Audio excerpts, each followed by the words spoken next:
Vamos a terminar entonces con Reyes, con unos capítulos que se podrían llamar como suplemento porque no están conectadas directamente con la historia de David, sino que son fragmentos. Sí, Primera de Reyes generalmente está ubicado en el Antiguo Testamento, capítulo 21, versículo 1. Pero, ¿por qué eso es sorpresa? ¿O Primera de Reyes en otras Biblias? No. Pero 21, Segunda de Samuel, capítulo 21. 21:15. Durante Nosotros habíamos terminado el 14 de la clase anterior. Estamos hablando aquí de... A ver. Segunda de Samuel 21:15. Los Gabaonitas respondieron.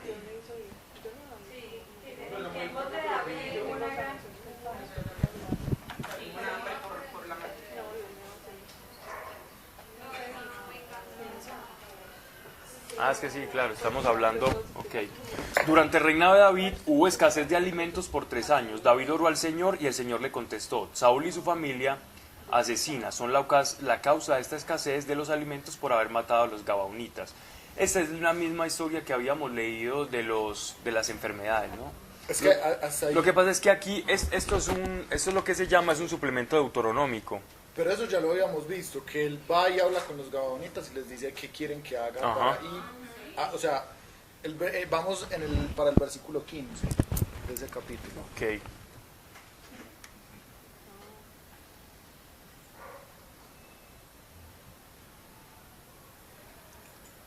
Los Gabaonitas respondieron, sí. No, el 15. Ya, perdón. Los filisteos atacaron a Israel, así que David y sus hombres salieron a pelear contra ellos. Pero David se sintió muy cansado y débil. Recuerden que para los últimos versículos ya los filisteos estaban completamente vencidos, ¿cierto? O sea que esto es un pasaje que no va dentro del contexto, ¿ya? Entonces, Isbanebob, uno de los soldados consagrados al dios Rafa, pensó matar... Esta expresión en hebreo... Ese dios Rafa es Dios. Sí, es diosana, Sí, es un atributo. pero es hablando pues como del mismo Dios, no es otro Dios distinto. Sí, pensó... Dios es como un atributo de Dios, como el Shaddai, por ejemplo. Entonces, Isbibenob, uno de los soldados consagrados al dios Rafa, pensó matar a David. Tenía una espada nueva y su lanza pesaba más de 3 kilos. Pero Abisaí, hijo de Sarbia, le salvó. Acuerden que este es uno de los 30. Le salvó la vida a David y mató al filisteo. Entonces los hombres de David le rogaron: de ahora en más, que su majestad nunca vaya con nosotros en batalla, no sea que Israel pierda su mejor líder. Después, dime. En la mía, por ejemplo, dice que Rafa es un gigante. Ya les voy a explicar las dos acepciones. Porque hay unas, sí, de ahí viene la palabra rafaítas, ¿cierto? Pero Rafa en hebreo significa sana, sanador o diosana. De ahí viene el nombre de Rafael, ¿cierto? En otro texto puede decir gigante o rafaítas, que son los mismos caídos. Ya vamos a explicar eso. Sí, era un gigante, era un nefelí. Pero Abisaí, hijo de Sarbia, le salvó la vida a David y mató al filisteo. Entonces los hombres de David le rogaron: de ahora en más, que su majestad nunca vaya con nosotros en batalla, no sea que Israel pierda su mejor líder. Después hubo otra batalla con los filisteos en Gob. Sibecai, el Husitita, mató a Asaf, otro de los soldados consagrados al dios Rafa. De nuevo, otra batalla en Gob contra los filisteos. El Hanán, hijo de Yaré, Oreguín de Belén, mató a Goliat el Gitita. Aquí hay otro Goliat, esto es un homónimo, este no es el mismo Goliat que ya había sido muerto. Su lanza era tan grande como el rodillo de un telar. Hubo otra batalla en Gad. Había allí otro soldado consagrado al dios Rafa que tenía 24 dedos. O sea, 6 dedos en cada mano y 6 en cada pie. Este hombre se puso a desafiar a los israelitas. Este fragmento yo no lo tenía en la versión Nácar Colunga. Este hombre se puso a desafiar a los israelitas y a burlarse de ellos, por lo cual Jonatán, hijo de Simá, que era hermano de David, lo mató. David y sus... Pero este sí está en los textos más antiguos. Esto sí está en los masoréticos. David y sus hombres mataron a esos 4 soldados consagrados al dios Rafa de Gad. Ok. Esto es un episodio que ocurre cuando el rey David está apenas empezando a gobernar, ¿cierto? Cuando andaba con los 30, cuando todavía, y sabemos cómo sabemos eso, porque estaba Abisai todavía como un hombre completamente leal, digámoslo así, como al rey David, y todavía no se había como gestado como todas estas divisiones internas. Eso es cuando ellos estaban incursionando contra los filisteos. David tuvo con sus 30 valientes, una vez tiene la posesión en Israel. Recuerden que David estuvo viviendo un tiempo en Judá. Antes de ir a Jerusalén y posesionarse como el rey en Jerusalén, él estuvo viviendo en Judá hasta que fue coronado y reconocido por todo el pueblo como el rey, tanto las tribus del norte como Judá y las otras meridionales. Antes de eso, él fue que derrotó a los filisteos, no fue después. O sea, eso está ubicado más o menos cuando David todavía estaba joven. Pero Aquí David no está viejo. Porque al principio Pablo entonces hablan como de que él se cansó y le dijeron no vuelves a hablar con nosotros. Porque ya estaba muy bien. Los filisteos atacaron a Israel, así que David y sus hombres salieron a pelear contra ellos, pero David se sintió muy cansado y débil. Entonces Isbenob, pero no necesariamente tiene nunca. Pero mira que le dicen que no vuelvas a bajar con nosotros, entonces joven. Pero aquí lo que están contrastando es los gigantes con duelos personales con el rey, no necesariamente con la vejez. De alguna manera, algunos o los deuteronomistas, que fueron los que pusieron este texto acá, pudieron haber aludido, eso puede ser una de las razones, la edad, y por eso lo pusieron ahí. Pero sería anacrónico, porque es que los filisteos fueron vencidos antes, no después, para ese tiempo. Entonces, por eso el texto queda un poco flotando como suplemento, porque David no estaba viejo para ese tiempo, no podría estar viejo. Es que eso es lo charro, porque le hablan, mira que le dicen no volverás a bajar con nosotros a batalla. Uh-huh. ¿Cuántos años podría tener aquí David? Ahí podría estar más o menos rondando los 40, 50 años.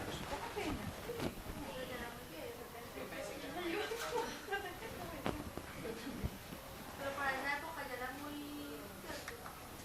Sí, pero igual el rey David tenía la unción del Espíritu y eso los hacía ser mucho más fuertes y más longevos. La unción del Espíritu era longevidad y uno lo puede leer en los Salmos. Pero en general, la esperanza de vida en esa época era muy poquita, ¿cierto? Sí, claro. 40 años ya estabas ganado. Ya estabas bien, Era una generación, sí. ya a los 40 años.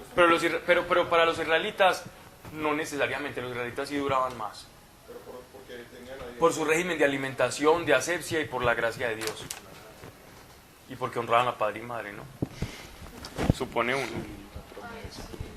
Pero sí hay textos en los que se nota la longevidad de los judíos.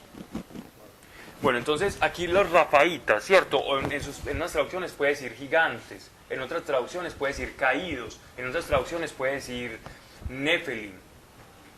Eso hace alusión directamente a la raza, a la genealogía de los gigantes. Aquí por primera vez se nos habla de que ellos de alguna manera tenían ciertas deformidades.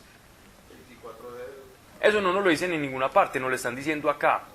También nos lo dicen por allá en uno de los salmos, y por ahí uno como deja entrever algo así, pero generalmente aquí es donde vemos que estos seres no eran todos iguales. Todos los nefelim no eran iguales, sino que había como de alguna manera habían como ciertas mutaciones o ciertas variaciones entre los mismos. Ellos conocían los anaquitas, los hijos del gigante Anak, los refaitas, o sea, estos de los que nos están hablando, los nefelim de Génesis, de acuerdo como al sitio geográfico que ocupaban. Los rafaitas, al ser tan grandes por los filisteos, fueron, digámoslo así, ellos les pagaban como mercenarios a sueldo, gracias a su tamaño, y estos son los mercenarios que estaban, digámoslo así, al servicio de los filisteos. No quiere decir que los filisteos eran gigantes, porque mira que aquí están dividiendo rafaitas de filisteos. Aquí hay una diferenciación, ¿ya? Eso es extraño para algunos, el tema de los gigantes, pero ya lo hemos tocado en Génesis, lo tocamos mucho tiempo, sí, le dimos mucha larga, pero sí hubo una especie que estuvo corrupta digámoslo así, en la faz de la tierra, y que después del diluvio quedaron muy pocos, y los pocos que quedaron fueron los que se alcanzaron a subir a los picos de las montañas. Esos refaitas, de ellos queda muy poco rastro, y el rastro que se ha encontrado de los esqueletos y todo esto, hay como, digámoslo así, algo un poco raro a nivel mundial para ocultar esto, ¿cierto?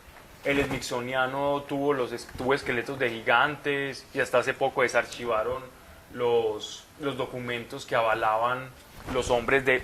Cuando hablamos gigantes no son los gigantes de Disney, no. Estamos hablando de hombres de 3.5 metros hasta 4 metros de alto, ¿cierto? Esos son los gigantes. Sí.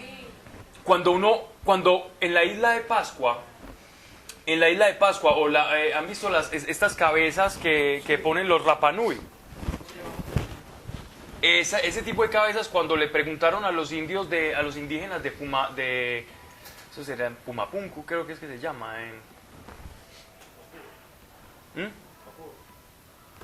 ¿Qué dice? Nueva Guinea. Sí, eso queda en Chile. Pero creo que se llama Pumapunku. Cuando te vas allá los indígenas te dicen, les preguntan, ¿ustedes construyeron y esas cabezas para qué las construyeron? ¿Ustedes qué cuentan? Pues los mismos arqueólogos de allá de Bolivia y los historiadores.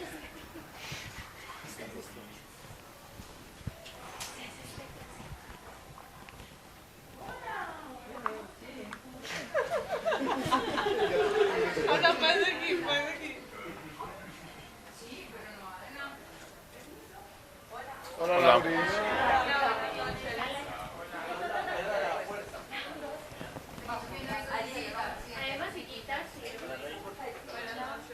Hola. Hola, ¿qué tal? Hola, Lauris. Che, Edith.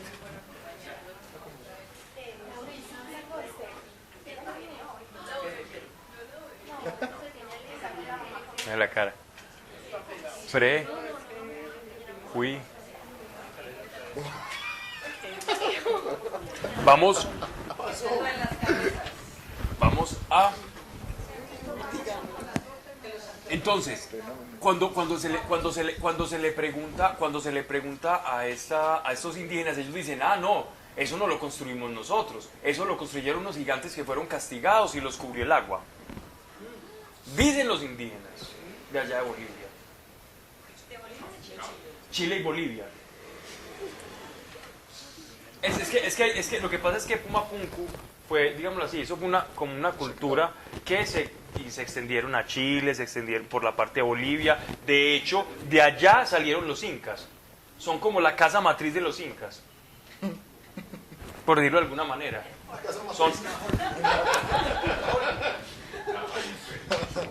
Ellos se fueron extendiendo por todos los Andes, y fueron fundando Pumapunku. Ok, entonces, y ellos fueron fundando ciudades y cosas alrededor de todos los Andes. Y les preguntan y decían eso, ¿cierto? En la mitología griega igual, cuando Prometeo recibe el conocimiento, ¿cierto? El Prometeo encadenado y el mito, ¿cierto? Cuando los nórdicos, con los gigantes dándole el conocimiento y deber del agua Odín, del agua de Mimir, y no solamente ellos, los egipcios también tenían, es decir, todas las grandes culturas, los mesopotámicos también, y los caldeos, todos hablaban de los gigantes, de los caídos, que tuvieron relación que enseñaron a las personas cosas. De eso hablaremos después, porque alguien me dijo, Pablo, sos tan apasionado con ese tema que hasta te volviste cansón, entonces por respeto a esa recomendación, no voy a hablar de eso. No nos lo hagamos quedar mal aquí. Es que no lo hagamos quedar mal, o sea que si está aquí. No está aquí, no está aquí. Pablo, eso fue, ellos fueron prediluvianos, ¿no? Exacto.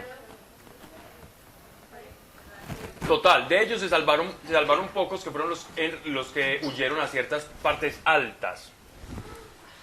Y en esas partes altas, los poquitos que quedaron ya habían perdido como toda esa cultura y se volvieron como mercenarios, y fueron los últimos que quedaron, o los que hay conocimiento, fueron exterminados por los israelitas. Y el rey David fue el que exterminó el último de los gigantes. Cierro ahí el tema. Podríamos hablar más de eso, pero cerremos el tema ahí, para poder empezar con hechos.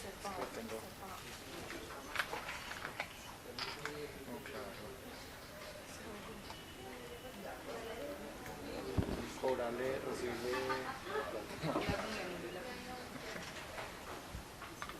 Este es el cántico de David, creo que no lo había leído. No. no. O sea, yo lo vi, Hablamos pero lo de él, habíamos saltado. no, hablamos de él, pero no lo leímos. Sí, vos sí dijiste como que no lo íbamos a leer. No, que lo íbamos a leer, pero se nos pasó. Ah, no, es que nos saltamos todo, David. Pues. Están de bravas hoy todas. Sí, es que aquí no lo Pero tengo, nadie por eso se dio cuenta, entonces. me lo salté porque aquí no lo tengo. ¿Verdad? Es que vamos. No, pero Ah, fue porque sabes que ya, Juan, ya. de pronto, porque de acá Se nos libró. hemos estado traer reyes por allá. Sí, entonces no, porque aquí no tengo el suplemento. Cupo liberal. Bien, si hay alguien que me quiera leer aunque aquí sí el cántico que sigue, que es el cántico de David. Esto es hermoso porque esto es una salmudia. Esto es el capítulo 23, ¿cierto? Sí. Ve- No, pero eso sí lo dice para lo que está igual, pues que es muy parecido al Salmo. El No, mío dice no, que no, Salmo no. 18. Leámoslo, ese no lo leí, yo estoy seguro que no lo leí, porque aquí no lo tengo, pero sí en lo del Salmo y en lo del cántico, pero no lo leí, Leo entonces. por favor. Jehová es mi roca y mi fortaleza y mi libertador. Dios mío, fortaleza mía, en él confiaré. Mi escudo y el fuerte de mi salvación, mi alto refugio. Salvador mío, de violencia me libraste. Invocaré a Jehová, quien es digno de ser alabado, y seré salvo de mis enemigos. Me rodearon ondas de muerte y torrentes de perversidad me atemorizaron. Ligaduras del Seol me rodearon. Tendieron sobre mí lazos de muerte.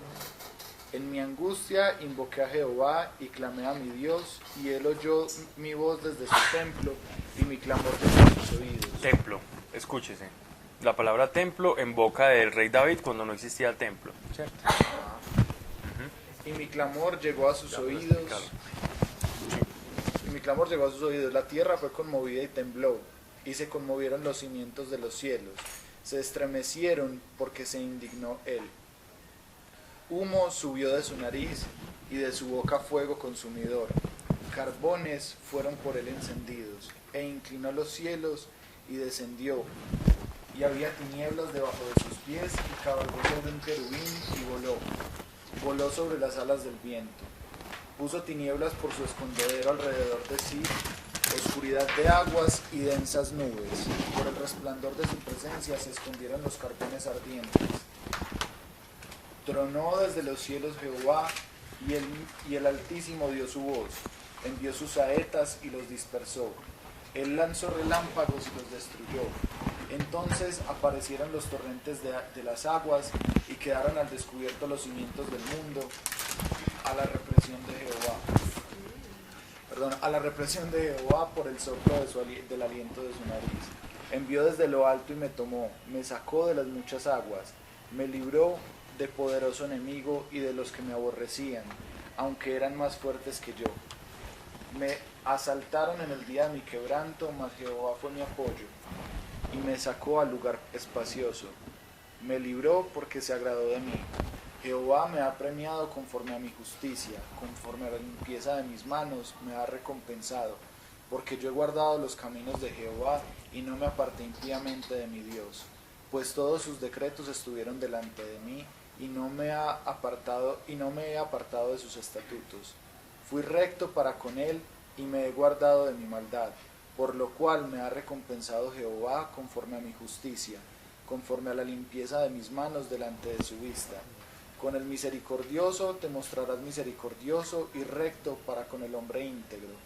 Limpio te mostrarás para con el limpio y rígido serás para con el perverso. Porque tú salvas al pueblo afligido, mas tus ojos están sobre los altivos para abatirlos. Tú eres mi lámpara, oh Jehová. Mi Dios alumbrará mis tinieblas. Contigo desbarataré ejércitos y con mi Dios asaltaré muros. En cuanto a Dios, perfecto es su camino, y acrisolada la palabra de Jehová. Escudo es a todos los que en él esperan, porque ¿quién es Dios sino solo Jehová? ¿Y qué roca hay fuera de nuestro Dios? Dios es el que ciñe de fuerza, el que me ciñe de fuerza, y quien despeja mi camino, quien hace mis pies como de ciervas, y me hace estar firme sobre mis alturas, quien adiestra mis manos para la batalla, de manera que se doble el arco de bronce con mis brazos. Me diste asimismo el escudo de tu salvación, y tu benignidad me ha engrandecido. Tú ensanchaste mis pasos debajo de mí, y mis pies no han resbalado. Perseguiré a mis enemigos y los destruiré, y no volveré hasta acabarlos. Los consumiré y los heriré de modo que no se levanten. Caerán bajo mis pies, pues me ceñiste de fuerzas para la pelea. Has humillado a mis enemigos debajo de mí, y has hecho que mis enemigos me vuelvan las espaldas para que yo destruyese los que me aborrecen. Clamaron y no hubo quien los salvase. Aún a Jehová, mas no les oyó. Como polvo de la tierra los molí, como lodo de las calles los pisé y los trituré. Mas me has librado de las tinieblas del pueblo. Me guardaste para que fuese cabeza de naciones. Pueblo que yo no conocía me servirá. Los hijos de extraños se someterán a mí. Al oír de mí me obedecerán. Los extraños se debilitarán y saldrán temblando de sus encierros. Viva Jehová y bendita sea mi roca, y engrandecido sea el Dios de mi salvación, el Dios que venga mis agravios y sujeta pueblos debajo de mí, el que me libra de mis enemigos y aún me exalta sobre los que se levantan contra mí. Me libraste del varón violento, por tanto yo te confesaré entre las naciones, oh Jehová, y cantaré a tu nombre. Él salva gloriosamente a su rey, y usa de misericordia para con su ungido, a David y a su descendencia para siempre. Le da la victoria a David, a su rey elegido, a él y a sus descendientes les muestra siempre toda su bondad. Esto es demasiado denso, ¿cierto? Aquí sí podemos tocar varios puntos. Uno, esto es como una especie de compendio. Si uno quiere resumir todos los salmos, lo resume en este cántico. Todos los salmos en uno. Si usted quiere hacer un compendio y decir, ¿qué es lo que dicen todos los salmos? Leer todo este pasaje. De este pasaje podemos sacar cosas muy bonitas. Una, que el rey David ya estaba pensando en un templo. Que el rey David se imaginaba a Dios en un templo, como el Sinaí. Es decir, ellos tenían una visión de Dios como algo demasiado bondadoso, pero terrible. Es decir, este Dios es muy grande, es muy poderoso y es terrible. Y por eso hablaban del temor de Dios, no solamente por su santidad, sino que es terrible y ¿quién lo va a poder resistir? Esa era la manera en que el israelita se imaginaba la santidad, como algo tan inaccesible y tan fuerte, tan limpio, pero a la vez tan consumidor. Y la imagen que ellos tenían para la santidad, que de hecho tiene un poco de relación con Hechos de los Apóstoles, es el fuego. El fuego en el Antiguo Testamento y en la cultura judaica, el fuego representa la purificación. ¿Ya? Entonces ven a Dios venir como humeante en columnas de humo cabalgando entre dos querubines. Que Dios está cabalgando entre dos querubines no es como si Dios estuviera montado en dos ángeles como arriándolos, no. Es una alusión al arca de la alianza, a que Dios estaba en el templo, que el Shekinah y su presencia estaba ahí y que el propiciatorio, o sea, la tapita del arca de la alianza, donde estaban los dos querubines tocándose con las puntas de las alas, llevaban la presencia de Dios, entonces cabalga sobre querubines, la presencia de Dios va en el arca de la alianza cabalgando sobre el propiciatorio, ¿no? Entonces era una manera de usar las analogías de los artículos y de los objetos sagrados del templo con la presencia divina. Ahora, aquí hay palabras que el apóstol Pablo utiliza en su carta a los Efesios. Ninguno la tomó. Ninguno se percató de eso. Cuando él habla del escudo de la salvación. Mi alto refugio, la roca de mi salvación. Y ciñéndome, es decir, que él se puede enfrentar a los enemigos porque delante él lleva el escudo de la salvación. La confianza de que su vida depende de Dios. Es pues la confianza en la salvación, digámoslo así, como una fortaleza que nosotros tenemos para resistir las vicisitudes de la vida. Pasa que si me quedo meditando en cada una de las frases que Sebastián leyó, te digo que aquí aquí nos quedamos. Pero esas son como las más digámoslo así, como las más influyentes.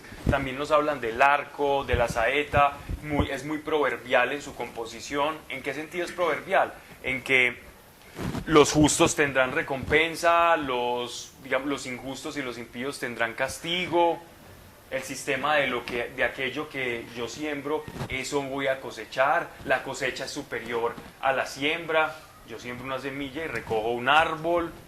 Sí, pero los frutos siempre van a ser. Igualmente pasa con el bienhechor que con el malhechor. Eso es como un sistema muy proverbial, ¿no? Como esa casuística en la que yo hago mal, recibo mal, yo hago bien, recibo bien. Que también es del Evangelio, pero que es muy, muy clara en los textos sapienciales. Hay algunos que, digámoslo así, hablan sobre este pasaje como que fue algo artificial y que tomaron algunos salmos y palabras de David y las compendiaron y las pusieron así de una manera un poco artificiosa. Hay algunos biblistas que piensan eso, hay otros que dicen no, que eso es tal cual composición de David, ¿cierto? Y bueno, ahí está la lucha. El caso es que de todos los detractores y no detractores sí atribuyen estos hechos a David. ¿Cómo los hayan organizado o no? Todos fueron dados por David, sobre todo lo dicen por lo del templo, ¿cierto? Que eso es como un argumento en contra. Este texto, más que para estudiarlo, lo mismo que los salmos, más que para estudiarlo, que se puede volver un poquito tedioso, es para uno meditarlos. Estos textos son para meditar. Es para meditar e intentar sacarle como el jugo, como se dice, exprimirlos y sacar hasta donde nosotros podamos para nuestra vida, porque hay verdades allí que incluso miren que los mismos apóstoles toman cosas de acá a través del Espíritu Santo y las dicen en las cartas, cuando ya habían sido dichas antes. Entonces, que nosotros también podamos tener como esa revelación, ese conocimiento rema, ese conocimiento revelado de Dios. ¿Ok?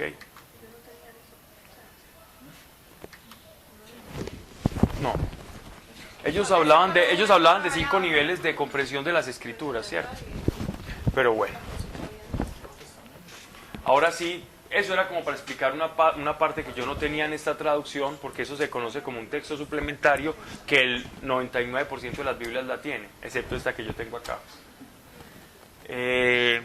Porque en la mía la trata como un suplemento y la tiene en un capítulo aparte. ¿Ok?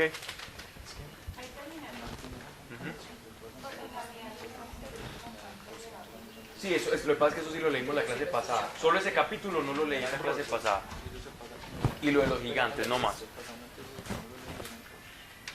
Adiós la comida saludable. Mira el remordimiento. No, sin culpa pues. ¿Sabe qué, Mario? Llévese las palabras.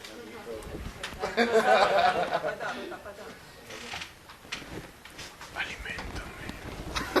Bien. Ahora sí vamos a empezar con el libro de Hechos de los Apóstoles, para dejar tranquilos. Ya sí Es que para dejar tranquilo, ahí quedó grabado. Ay, sí, Jesús. A los que son más minuciosos, y eso está bien. Ok.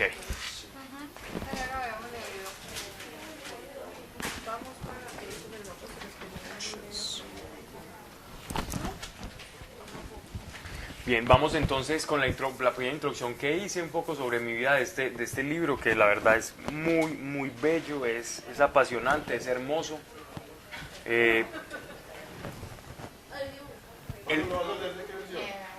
Una carcolunga. Si me saltó algo, pues están pendientes, porque eso sí. Aquí somos los responsables de lo que aprendamos. Ok.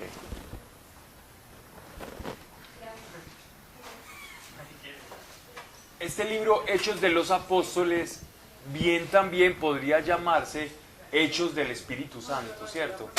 Bien también lo podríamos llamar así. Eso cambió de nombres varias veces, ¿no? ¿No se llamaba también el Evangelio del Espíritu Santo? Más que nombres como calificativos, ¿cierto? Pero sea como se llame o no, es los hechos del Espíritu Santo a través de los apóstoles, ¿cierto? Porque los hechos de los apóstoles como tal, sin el Espíritu Santo no podrían ser nada. Es decir, el nombre no cambia, ¿no? no cambia su contenido. Ok, este libro fue escrito, es una composición de Lucas. Lucas el médico. El mismo del Evangelio. Lucas es un nombre griego, es un nombre griego latino, es un nombre grecolatino. Ese nombre viene de Lucio. Lucio significa luz.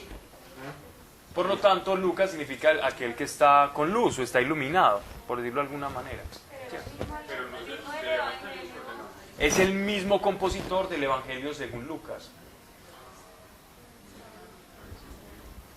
Lucas era griego, es decir, Lucas era griego no porque su nacionalidad fuera griega, sino recuerden que se les llamaba griegos a aquellos judíos de la diáspora y la dispersión que no habían nacido en Jerusalén y que posiblemente no hablaban la lengua natural de los hebreos, ¿cierto?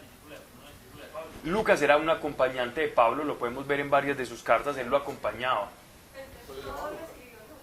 Todo lo escribió Lucas. Hechos de los Apóstoles y el Evangelio según Lucas lo escribió Lucas. Pablo, pero él se llamaba Lucas. Él se llamaba Lucas. Pues en las cartas Pablo lo llama, pues Pablo se refiere a él como Lucas. Sí. En algunas cartas sí. Lucas era originario él era sirio, de Antioquía, arriba en la parte extremo norte de Jerusalén, de Israel, ¿cierto? Lucas lo conoció ya en la tercera oleada de evangelización. Lucas no fue testigo ocular de Jesucristo. Lucas se presume fue evangelizado por Pablo, dada la simpatía que tenían ambos, entonces podría ser que Pablo fue el que le llevó el evangelio, la semilla del evangelio a Lucas. Entonces Lucas hizo empatía con aquel que lo evangelizó y gozaba de una gran erudición. De hecho, los que saben de composición en griego koiné, que fue el idioma en cual fue escrito este libro, griego koiné significa común, koiné es común, es El parlache. es como decir, los ingleses hablan el inglés verdadero, los americanos hablan un inglés como nosotros escuchamos a los costeños, por ejemplo. Era una broma.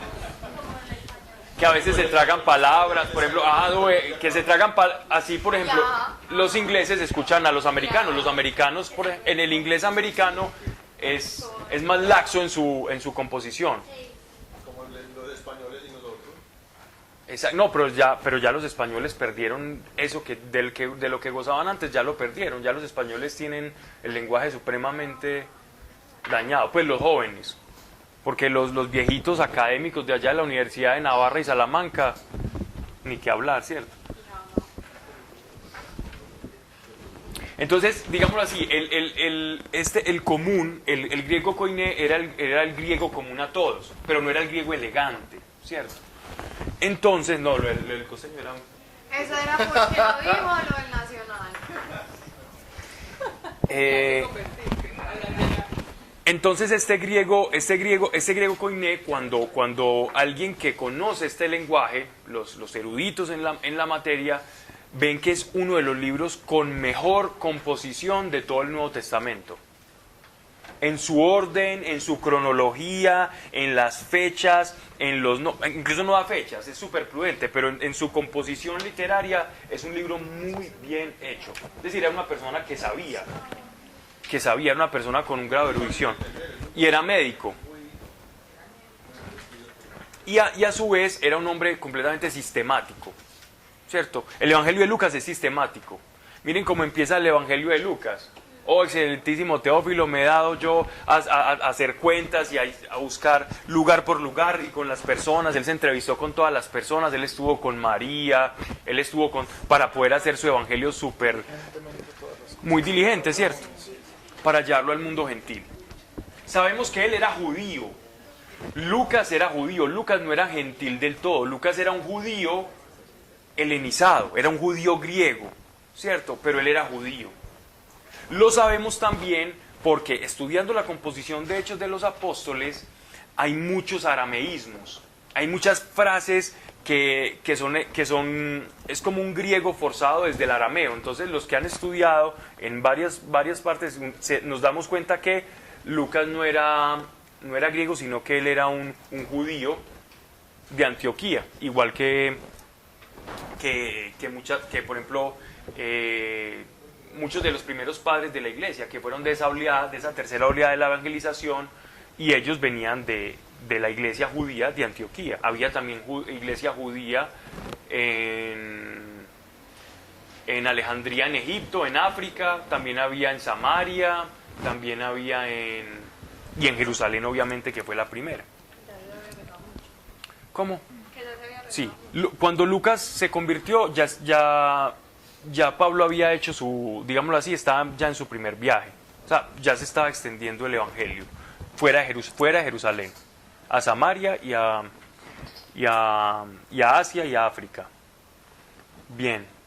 De hecho, este libro, si uno se pone a hacer como una cronología, este libro es como la historia de cómo el evangelio empieza en Jerusalén, de Jerusalén pasa a Samaria, de Samaria pasa al norte, a Asia, y también desciende hacia África o hacia Egipto. Y por último termina cuando el evangelio está ingresando a Roma. Ahí termina el Hechos de los Apóstoles, cuando el evangelio entra al mundo gentil. ¿Por qué termina allí? Porque ya 3 o 5 años después viene la persecución de Nerón y todo eso, y ahí es donde ya el apóstol Pablo, digámoslo así, ya perdemos como el rastro histórico del apóstol Pablo. O sea que posiblemente ahí fue donde murió. O sea que se puede estar escribiendo en el año más o menos entre el 62 y el 64, entre el 61 y el 63. Con la persecución de Nerón empezó en el 64 y ahí ya termina Lucas. Este es un libro que quedó incompleto. El libro de los Hechos de los Apóstoles es un libro como con 3 punticos que termina diciendo y continuará. Yo creo que de alguna manera Dios lo determinó así, porque algunos incluso dicen que este libro es un libro que se sigue escribiendo. Cada persona de la iglesia, que es parte de la iglesia, lo está escribiendo. Tú estás escribiendo Hechos de los Apóstoles, Daniel, Sebas, Mariana, María, todos estamos escribiendo Hechos de los Apóstoles. De alguna manera, por eso algunos dicen eso, ¿no? Y tiene todo el sentido.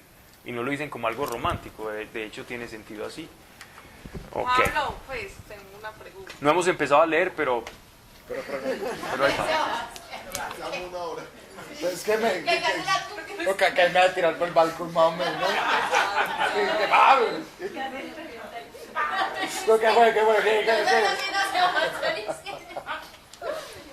Pablo, si Lucas le entrevistó a María 30 años después de que Jesús se había muerto,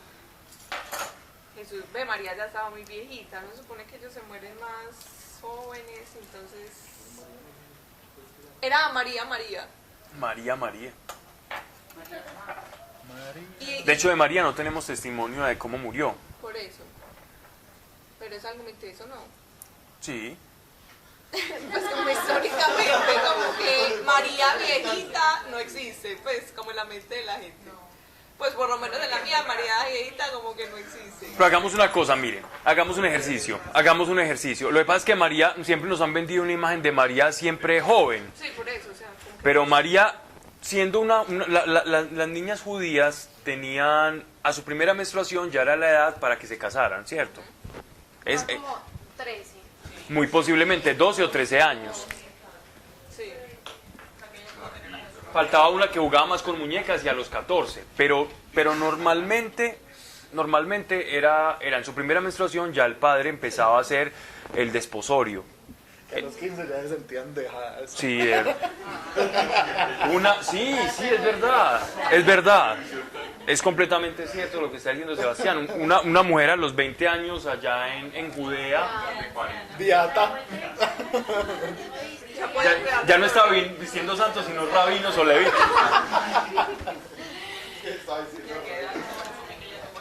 Pero los hombres no. Los hombres también era igual, es que era proporcional.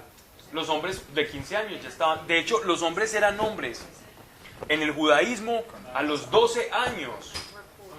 ¿Recuerdan cuando Jesús fue presentado al templo, siendo un niño? Era es decir, cuando se presentaba el primogénito al templo, era un acto por el cual está en la ley, está en el Levítico y en Éxodo, por el cual se ofrecía el hijo a Dios. Por eso se llevaba al templo. El bar mitzvah de los judíos actualmente. Entonces lo llevan donde el judío dice, ya me desprendo, ya mi papá no es el tutor mío, ya mi papá no me va a enseñar la ley. Ahora yo con los principios que mi padre me ha enseñado, como soy un hombre, ya tengo la capacidad para entender la ley. Ahora la ley va a ser mi tutora, pero ya nadie me la va a enseñar, sino que yo voy a tener una disciplina diaria de devoción y meditación en la Torá, y así me hago un hombrecito. Eso es lo que quisieron hacer con Jesús en el templo, cuando lo presentaron a Dios. Entonces, María, presumiblemente 13, 14 años. María no era una mujer de 29, 30 años teniendo un niño, como lo muestran en las películas, no, era una niña. Para nosotros, para ellos era una mujer. ¿Por qué? Porque a los 12 o 13 años ya ella podía hacer lo que hacía una mujer de la época. Sabía coser, sabía cuidar, sabía bordar y recolectar cosas. Esperaba al esposo, sabía también la ley. El esposo antes de la cena hacía la oración, ella hacía la oración con ellos. Ya sabían hacer lo que una mujer normalmente hacía. La vida era complicada, mas no era compleja. Era complicada en qué sentido, que era difícil, pero era simple dentro de las dificultades pues, de las vicisitudes y la precariedad de esa vida en la Jerusalén de esa época. Entonces María tiene a Jesús muy posiblemente muy joven, porque eran los desposorios duraban de medio a un año. Entonces digamos que María tuvo a Jesús por ahí de 14, ya Jesús murió a los 33 años. A los 33 años. O sea que ya podía tener por esos 45, 40 años. Exactamente. 30 años después, Pablo. Haga la suma. Por eso, muy viejita. Sí. Haga la suma. Nunca la entrevistó. Le digo, danos el testimonio acerca. Cuéntanos sobre tu vida. Y José, Pues José ella era una mujer llena de gracia, ¿no? de José hay una tradición. De José, porque de José perdemos rastro en el Evangelio. Entonces parece ser que ese silencio sobre la vida de José es como que José hubiera muerto cuando Jesús todavía era un niño. Después de haberlo entregado en el templo, ya no sabemos nada más de la vida de José. O sea que presumiblemente José murió cuando Jesús era niño y Jesús se hizo a cargo de la casa, siendo muy, muy chiquito. Y de hecho como, Seguro. como para que cumplieran aún con más cosas de la ley, Claro. le era muy a favor eso. Claro, y de hecho ya no el papá seguramente lo instruyó al principio, ya después él cumplió la ley toda a la perfección. Él era la ley andando, él era el verbo, él era el logos. Entonces de María nosotros tenemos que derrumbar muchos mitos que nos imaginamos una niña así, la niña eterna en su visión. María creció cuando Jesús tenía 33 años. María no era una niñita, ¿cierto? Era una mujer ya adulta, entrada en años. Pasa que a veces tenemos un imaginario muy fuerte que nos cuesta, pero... Pablo, María tuvo más hijos. B. Según San Jerónimo, uno de los biblistas más respetables que respetan evangélicos, evantólicos y catogélicos y todos los que quieras, no. Y él tiene unas respuestas muy fuertes y muy contundentes a quienes estaban diciendo eso. Porque como él fue el que trajo la Vulgata Latina, y las respuestas de San Jerónimo, cuando yo las leía, son muy fuertes, es decir, son muy contundentes. Y como él estuvo tan reciente a esa época... Y cuando Jesús está predicando... Lo cual no quiere decir que estoy diciendo que sí, estoy hablando de un padre de la iglesia, y por ser un padre de la iglesia es respetable. Es decir, es respetable y además por ser un traductor bíblico. Pablo, cuando Jesús está predicando que le dicen que su mamá y sus hermanos lo están buscando, eran hermanos... En arameo no existía palabra alguna para decir, no existía la palabra para decir primos, no, y eso ese tema lo vamos a tratar más adelante porque si no, no avanzamos, pero... No, pero es que lo vamos a tomar, porque va a decir Santiago y los hermanos, Santiago hermano de Jesús, dice aquí en el capítulo 2.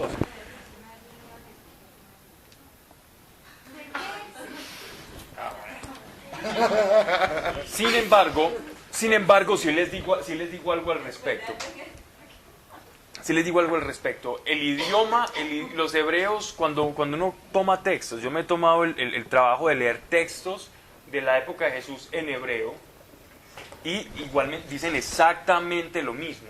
Cuando vas a referirte a un primo cercano, a alguien que vive en tu casa, incluso a alguien que acogiste dentro de tu familia, que le llamas hermano. Hermano. Pero ahí hay una ambigüedad. Si tú dices que sí, ya entrarías en controversia con el dogma de la Inmaculada Concepción y la virginidad perpetua de María, que es dogma católico, ¿cierto? La virginidad perpetua de María es dogma católico. Entonces si eres católico, reñirías con eso, ¿cierto?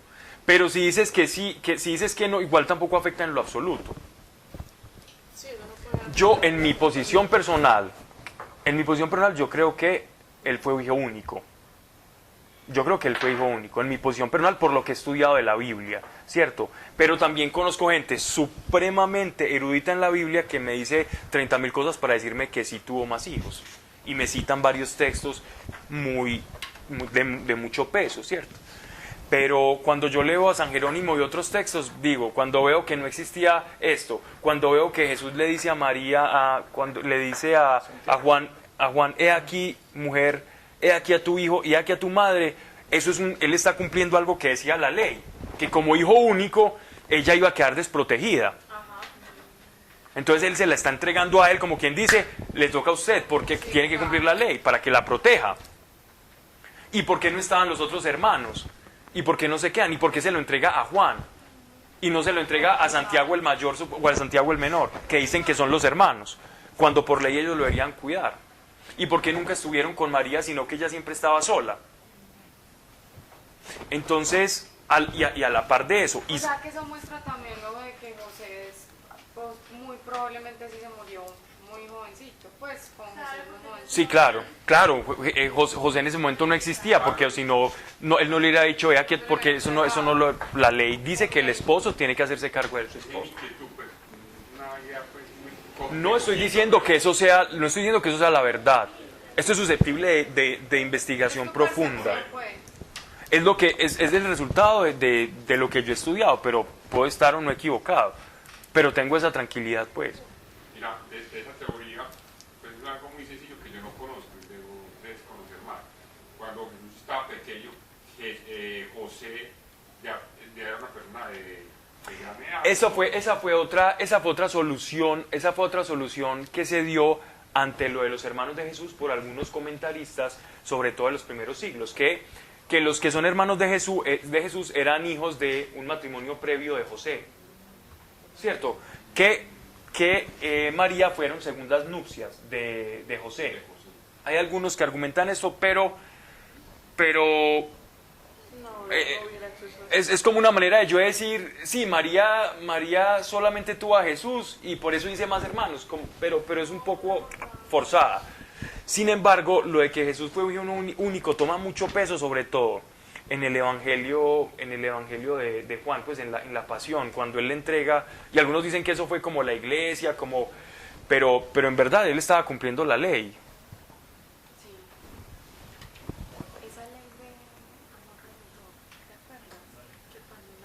Y hay tradiciones que yo he leído donde hablan de Santiago el menor, por ejemplo, Santiago el feo, como un pariente de Jesús, que era un pariente, ¿cierto? Pero aquí en el texto bíblico en griego sí dice literalmente hermano, ¿ya?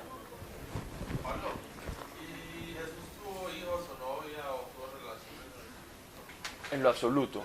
O sea, siempre fue...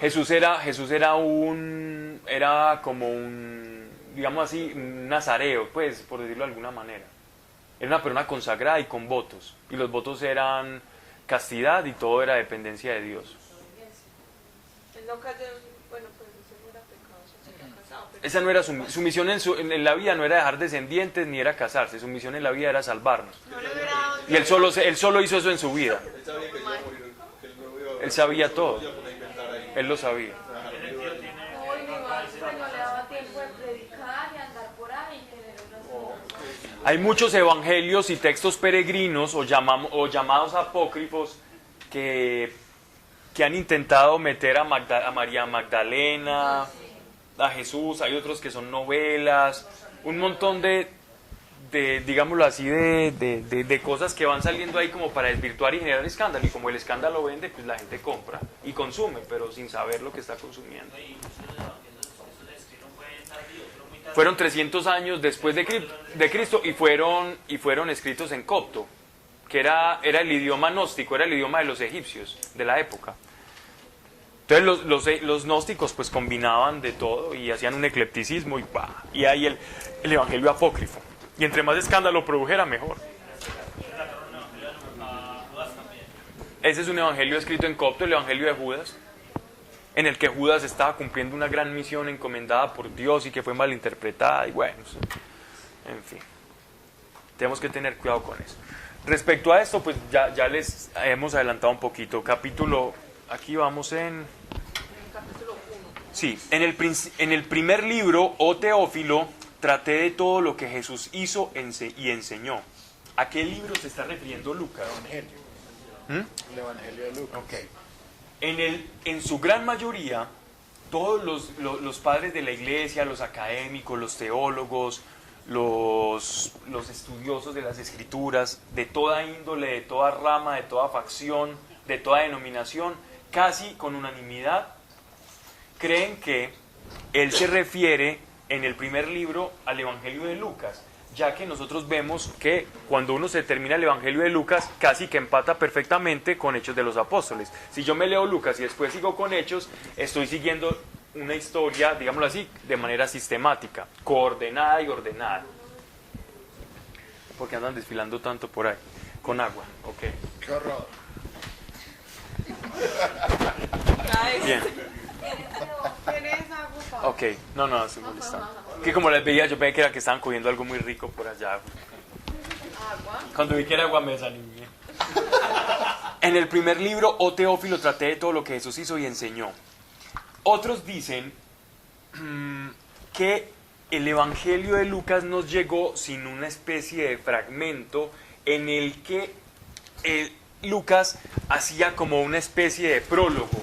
Un prólogo como una especie de sistematización donde decía, en esta parte voy a tratar esto, en este punto voy a tratar esto y esto, en este punto voy a tratar tal y tal.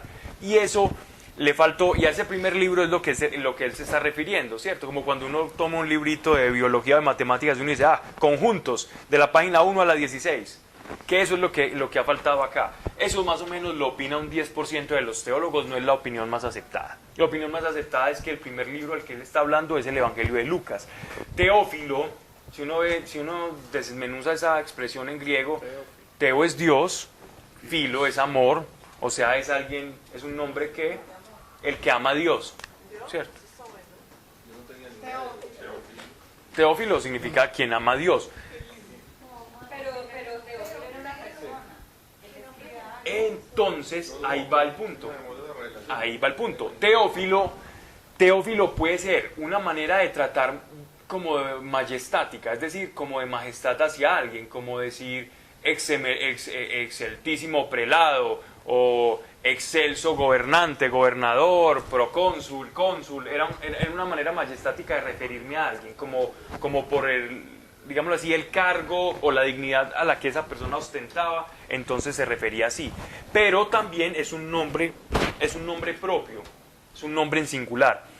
Aquí se dan dos cosas bien simpáticas. Cuando Lucas escribe esto, se lo escribe a una persona, pero de alguna manera deja la puerta abierta para que sea una carta, un catálogo universal, un libro universal para toda la iglesia. Primero va en camino a un Teófilo, pero ese Teófilo también queda como un majestático en el cual se lo mandaban a todos los dirigentes o gobernantes que querían saber minuciosamente, sobre todo los griegos que eran muy educados, o los judíos de cultura griega, y querían saber, bueno, ¿qué fue lo que pasó? Cuéntenos cómo fue todo. Entonces él lo organizó, inspirado por el Espíritu Santo, y les arrojó esta perla, y eso seguramente rotó para muchas personas. Entonces, Teófilo se sintió aludido, el señor Teófilo, no el que era de la selección. Y ¿Cómo estás de futbolero? Claro. Ve cómo quedó Nadie se comenta. Ay, no puedo creer. Ni siquiera disimuló como no, espérate. No. Revísenle ese iPadaleo que está muy raro. Ay, no. Ah, bueno. Ah, no. Hace un minuto miraste o es un tic, eso que es Alejo. Mario, sí, 3 minutos. Ok. Ay, no, chato. Entonces fue en singular y se aprovechó para la Iglesia Universal. Su propósito fue entregárselo a alguien y también hacerlo extensivo a toda la Iglesia. No fue un libro netamente personal como la carta a Tito, la carta Timoteo, Filemón, que eran cartas muy personales, pero que se hicieron universales gracias a su contenido y a los consejos apostólicos que ahí estaban. ¿Ya? Y que gracias a Dios las tenemos. Muchas cartas se escribieron que nosotros no tenemos. ¿Por qué? Porque Dios quiso que fuera así. Aunque qué rico verlas de reojo si quiere. Bien. Traté de todo lo que Jesús hizo y enseñó. Esas palabras aquí en griego, hizo y enseñó, quiere decir, hay otra traducción. Yo quiero que alguien me lea otra traducción, porque esta no es la más correcta, la verdad. En griego no es la más correcta. Dice hizo y enseñó. Estamos en el primer capítulo, la tercera frase. Dice hizo ¿Cómo? y enseñó. Lo que- No sé por qué aquí no me da la... Esa frase está mucho mejor.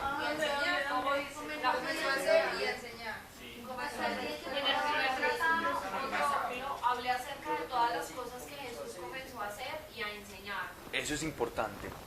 Eso es importante, porque aquí Jesús hizo y enseñó, dejó eso como cerrado. Aunque es lo mismo cuando uno lo lee en el tiempo del verbo, aquí fue hizo, ¿cierto? Exactamente. Sí, sí, porque es como que quien lo deja en un continuo presente, así es donde está el tiempo del verbo de la acción en el griego. Entonces, lo importante acá es comprender por qué Lucas dice esa sola frasecita. Jesús hizo, Jesús hace y enseña. Desde ahí comenzó.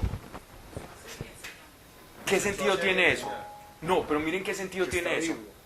Sí, no, olvídense del tiempo y del griego, no el tiempo, la frase. Hace y enseña. O sea, que sigue O haciendo. sea, hacen un No, el ejemplo. tiempo, no en el Ese tiempo. ejemplo. Sí, hace y enseña. No solamente enseña, sino que Pero mira, pero primero Con el ejemplo. exacto. Primero hace, después enseña por lo que hizo. Miren que esa era la modalidad de Jesús. Iba y maldecía la higuera. Y entonces los discípulos iban y le preguntaban, oye, ¿usted por qué hizo eso? Mire, se secó. Y entonces él les enseñaba. O le preguntaban, ¿usted por qué hizo las cosas de esa manera? Y él enseñaba. ¿Por qué actuás? Entonces él primero actuaba y después enseñaba. Esa era la manera, esa era la total, esa era la pedagogía del maestro. Pablo, pero eso es muy difícil para nosotros hacerlo así. O sea, o nosotros no lo debemos igual hacer así, porque no, pues... A ver, me refiero a que, por ejemplo, llegaré a orar por alguien y que pase algo y ya después enseñar, no. No, eso es simplemente decir que tu vida Muestre.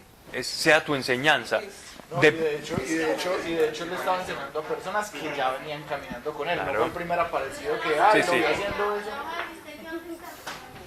Yo veo más como que desde los actos, María. Hola. Que con tus actos enseñas. No, que la vida lo muestra uno, ya después uno puede enseñar. O sea, pues si Dios le pone a uno a enseñar, no todo el mundo nace para enseñar.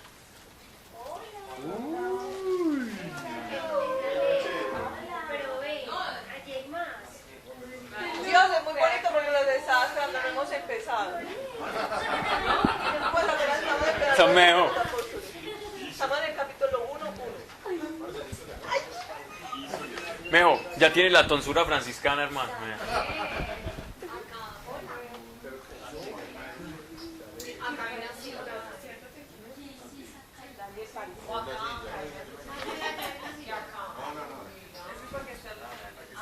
Él tiene que cuidar el vástago. Bien. Entonces aquí la expresión es que Lucas está refiriéndose a la pedagogía del maestro. La pedagogía del maestro no quiere decir, hay muchos tipos de pedagogía, pero la del Señor era, hacía y enseñaba, pero con un cuerpo de personas que él eligió. ¿cierto? Él no le enseñaba a todo el mundo, de hecho, él arroja una frase muy fuerte, no vas a tirar perlas a los cerdos, ¿no? Y él se refería directamente a la enseñanza, para que no sea pisoteada, y luego de que sea pisoteada, pues también lo terminen pisoteando usted. Entonces, miren lo bonito de eso, Jesús hizo y enseñó, hasta el día en que fue levantado al cielo, una vez que, movido por el Espíritu Santo, dio sus instrucciones a los apóstoles que se había elegido, a los cuales después de su pasión se dio a ver en muchas ocasiones. Esto, por ejemplo, lo deja entrever todos los evangelios, pero es en Hechos de los Apóstoles. Gracias a esa manera de sistematizar la historia de la vida de Jesucristo, de Lucas, es que nosotros tenemos el testimonio de que Jesús tuvo una vida dividida entre los 40 días que pasó en el desierto cuando fue tentado por el demonio y los 40 días que pasó antes de ascender al cielo. Él estuvo 40 días enseñándoles a los apóstoles con cuerpo resucitado. Ese testimonio lo tenemos gracias a Hechos de los Apóstoles. Sin eso se nos hubiera perdido, ¿ya? Sí, con cuerpo resucitado él estuvo con ellos, él pasó tiempo con ellos. Significa un tiempo de preparación. Hay algo tremendo. Ojalá todas las digámoslo así, como las películas, las cosas que hacen sobre la vida de Jesús, terminaran con mostrando, aunque sea partecitos de estos 40 días, ¿no? Para que la gente no terminara llorando siempre, sino también ver que Jesús resucitó. Ok. Al final, después de los créditos. Sí. Se llama Rice, con Ralph Fiennes. Qué bueno. Muestra parte de eso después de esos 40 días de Jesús acompañando a los apóstoles y cómo fue por hecho en la película muestran más que todo después de la resurrección, la muerte, tanto. Qué bonito. ¿Cómo va? Rice. No, levantado, pues. No, que como va el partido. Ah. Sí. Hasta el día en que fue levantado al cielo, una vez que, movido por el Espíritu Santo, dio sus instrucciones a los apóstoles que se había elegido, a los cuales, después de su pasión, se dio a ver en muchas ocasiones, apareciéndoseles durante 40 días y hablándoles del reino de Dios. ¿Cuánto haríamos nosotros como iglesia por escuchar lo que nuestro Señor resucitado le dijo a su iglesia, empezando, a sus apóstoles? Bien. Porque siempre se habla de la parte cuando muere Jesús, se refiere como con la palabra pasión. Siempre me ha llamado la atención. Por la traducción al castellano. Es decir, pero no por un significado. Porque lo que pasa es que es un término que denota respeto y digámoslo así, como la elegancia del acto. No es lo mismo decir la tortura. Leamos el libro de la tortura de Cristo, capítulo 3.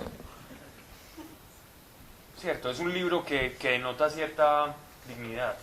Pues es una expresión que denota cierta dignidad, la pasión, porque él no sufrió por un motivo cualquiera. Y como por el intenso dolor, pero es un dolor con un sentido, ¿no? Bien.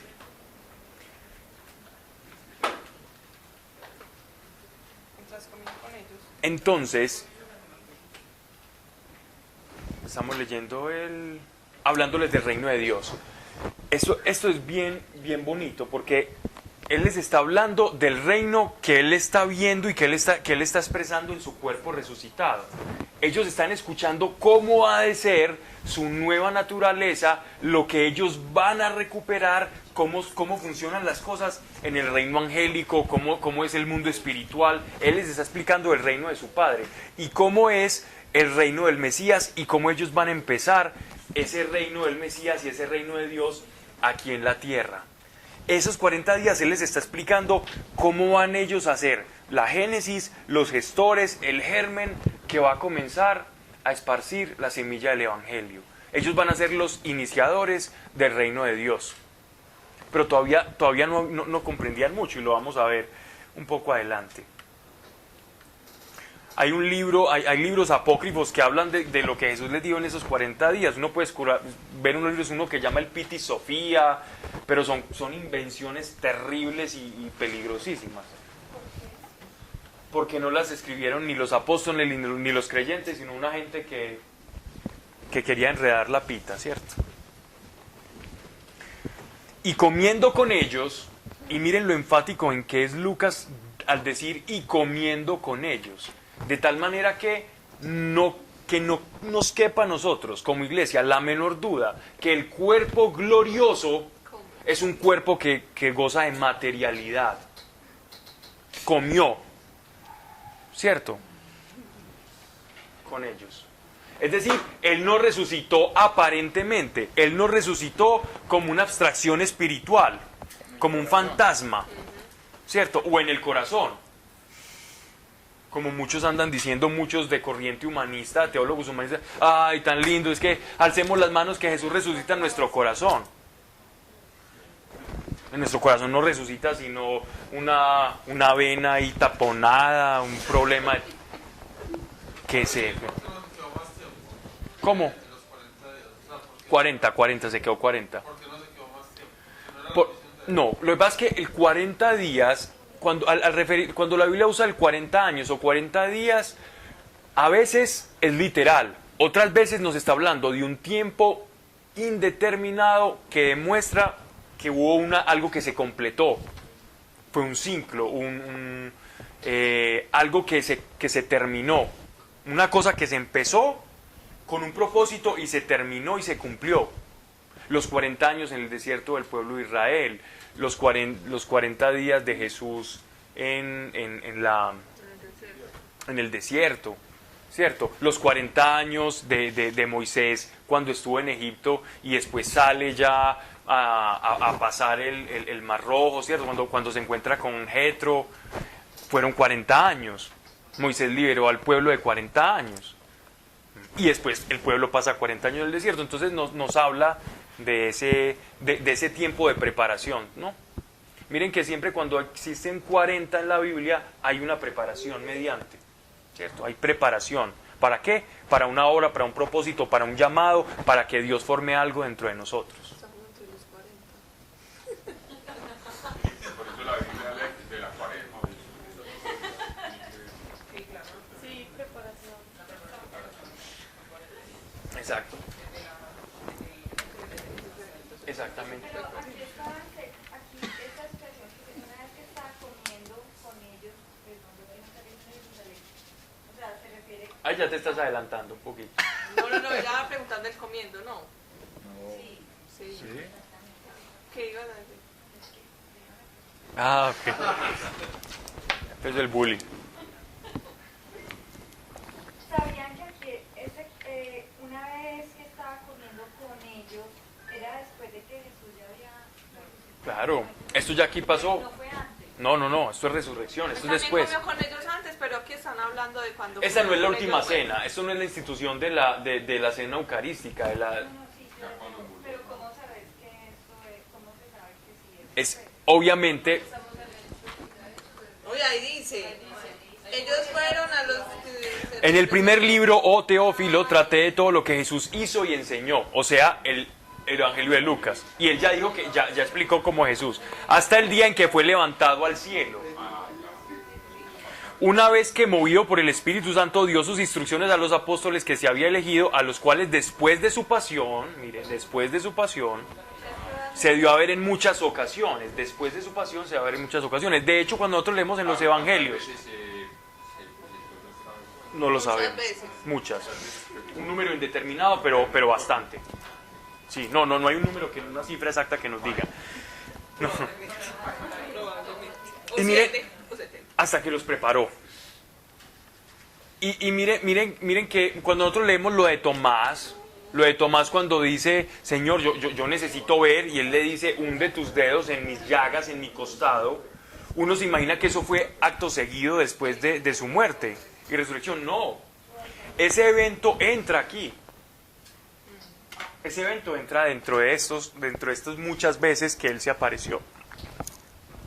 pero como lo tenemos dentro del contexto de recién la muerte, entonces nos imaginamos que eso fue lo que recién pasó, no necesariamente. No, porque ya los otros se lo habían visto, ya lo habían... Exactamente, pero ahí ya nos entra en un lapso y después nos dicen eso, que fueron a orar, que estaban dispersos, pero saber que fueron 3 días, 4 días, no lo sabemos. Solo sabemos que después de que resucitó, cuando se lo encuentran las mujeres y ven al ángel, eso sí fue al otro día, pero de resto no sabemos cuándo fue que ocurrieron todas estas cristofanías. Bien. ¿Está clara? Bien, bien, bien, bien. Y comiendo con ellos, entonces el cuerpo de Jesús era un cuerpo que gozaba de materialidad. Vamos a comer muy bueno, Pablo, ¿no? Pero no lo vamos a necesitar. No vamos a querer, ya no vamos a disfrutar así una torta porque ya estamos Antes de pronto no vamos a poder disfrutar más. ¿Se imaginan que disfrutemos más? Claro, yo no creo que el cielo sea una manga para que todos nos estemos ahí, ¿no? Pues no, pero estamos bien. Si es buena la tierra, ¿cómo será el cielo? Es buena la tierra. Es más bueno. Y comiendo con ellos, Entretenida, está buenísima. Por eso, y la comida. a mí no me lo parece mucho. Y comiendo con ellos, les mandó no apartarse de Jerusalén. Les mandó no apartarse de Jerusalén. Esto sí es un mandato y es muy tácito y claro.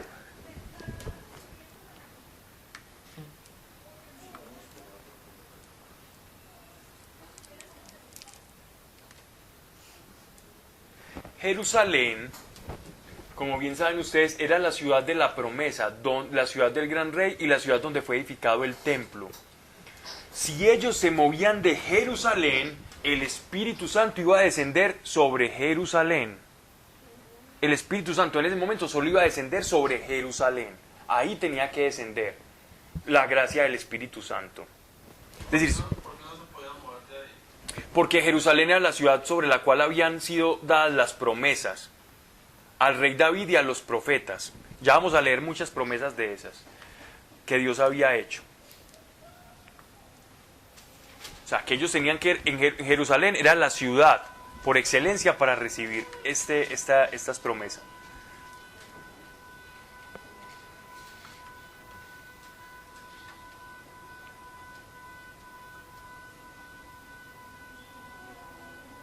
Bien, vamos a leer Ezequiel capítulo 11, versículo 17. ¿Quién va a leer Ezequiel 11, 17? Son muchos versículos los que vamos a leer. Oseas capítulo 3, versículo 5. ¿Quién quiere Oseas 3, 5? Mariana. Y Ezequiel 11, 17. Y esta que es muy importante, Amós 9, 11, del 11 al 15. Amós capítulo 9, del 11 al 15. El profeta Amós.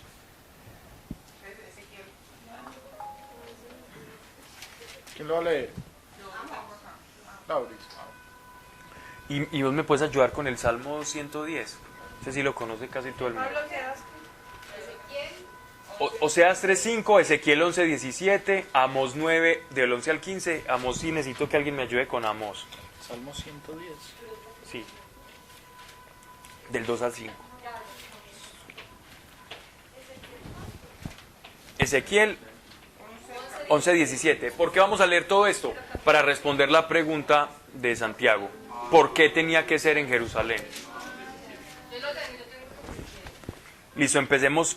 Todos se pegaron de Ezequiel. Bueno. No, yo tengo pegado. Y Isaías 11:12.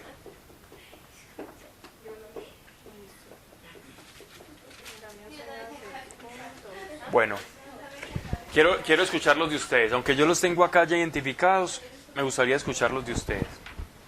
Así que diles, Ezequiel 11:17. Y por tanto, así ha dicho Jehová el Señor: yo os recogeré de los pueblos y os congregaré en las tierras en las cuales estáis esparcidos, y os daré la tierra de Israel. Ok, empecemos de un significado más ambiguo a uno más concreto. Vámonos a Oseas 3:5. Después volverán los hijos de Israel, buscarán a su Dios y a David su rey. Cuando llegue el momento, acudirán llenos de respeto a Dios para recibir sus beneficios. Ok. Amos 9, del 11 al 15. Va formando la profecía. En aquel día yo levantaré el tabernáculo de David, caído, y cerraré sus portillos, y levantaré sus ruinas, y edificarélo como en el tiempo pasado, para que aquellos sobre los cuales es llamado mi nombre posean el resto de Idumea y todas las naciones. Edom, sí. Dice Jehová que hace esto. He aquí vienen días, dice Jehová, en el que el ara alcanzará el segador, y el pisador de las uvas al que lleva la simiente, y los montes estirarán mosto, y todos los collados se derretirán. Y tornaré el cautiverio de mi pueblo Israel, y edificarán ellos las ciudades asoladas, y las habitarán, y plantarán viñas, y beberán el vino de ellas, y harán huertos, y comerán el fruto de ellos. Pues los plantaré sobre su tierra, y nunca más serán arrancados de su tierra que yo les di. Dicho Jehová, Dios tuyo. Ok. Vamos a sellar esto con Salmo 110 y después con Isaías. Salmo 110, 2. Jehová enviará de Sión a la vara de tu poder. Domina en medio de tus enemigos. Tu pueblo se ofrecerá voluntariamente en el día de tu poder, en la hermosura de la santidad. Desde el seno de la aurora tienes tú el rocío de juventud. Juró Jehová y no se arrepentirá. Tú eres sacerdote para siempre según el orden de Melquisedec. El Señor estará a tu diestra, quebrantará a los reyes en el día de su ira. Ok. ¿Dónde tenía que ocurrir eso? El mismo Salmo lo dice. El Señor extenderá desde Sión la autoridad de tu rey. Isaías 11:12. Él levantará una señal a las naciones y reunirá a los exiliados de Israel y a los esparcidos de Judá, de todas partes del mundo. Ellos iban a recibir el Espíritu Santo, ahí era que él iba a dar la señal. Isaías 14:2. Muchas naciones tomarán a los israelitas, los escoltarán a su tierra y los israelitas los harán esclavos en la tierra del Señor. Capturan a los que antes los capturaron, esclavizarán a los que antes los esclavizaron y gobernarán a sus opresores. Entonces, la ciudad elegida para que el Señor se manifestara era Jerusalén. Era la ciudad de David, era la promesa al rey David, era la promesa al pueblo de Israel, y ahí tenía que descender el Espíritu Santo. Por lo tanto, los apóstoles tenían que quedarse en Jerusalén para que se cumpliera la promesa que desde Sión iban a ser benditas todas las naciones de la tierra. Desde Jerusalén, desde la ciudad del rey, de la estirpe de David, se iban a bendecir todas las naciones de la tierra. Y en la ciudad del gran rey y en la ciudad santa. Sión ¿Qué? es como una parte de Jerusalén. Al monte, ya. Un monte. En Jerusalén. Y comiendo con ellos, son 28 capítulos, si a este paso, bueno, les mandó no apartarse de Jerusalén, sino esperar la promesa del Padre.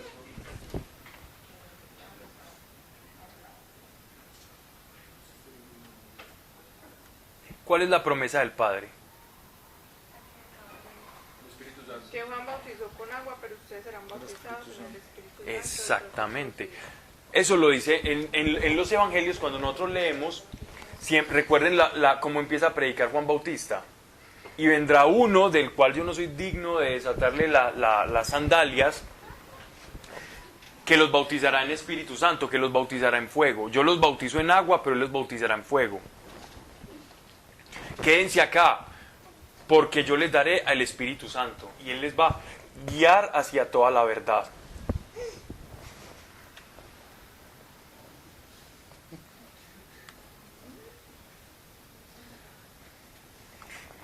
Ellos todavía no sabían lo que era el Espíritu Santo, es decir, los apóstoles todavía no habían dimensionado.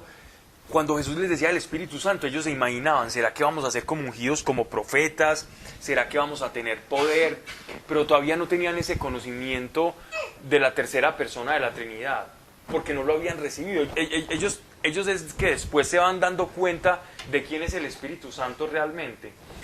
Gracias, digámoslo así, incluso a este mismo desconocimiento del Espíritu Santo que tenían los apóstoles y esa manifestación de Dios, de cómo se manifestaba Él en las personas, entonces da mucho pie a que testigos de Jehová, a que arrianos, a que la Iglesia Pentecostal Unida, y muchas denominaciones que se hacen llamar unitarias tengan esa controversia y ese problema con la persona del Espíritu Santo y lo asuman, bien sea algunos como la Iglesia Pentecostal Unida dicen el Espíritu Santo es Dios mismo. No, cuando usted le da Espíritu Santo es Dios, usted puede cambiar Espíritu Santo por Dios y es exactamente lo mismo, es eso, es lo mismo, no hay ninguna diferencia.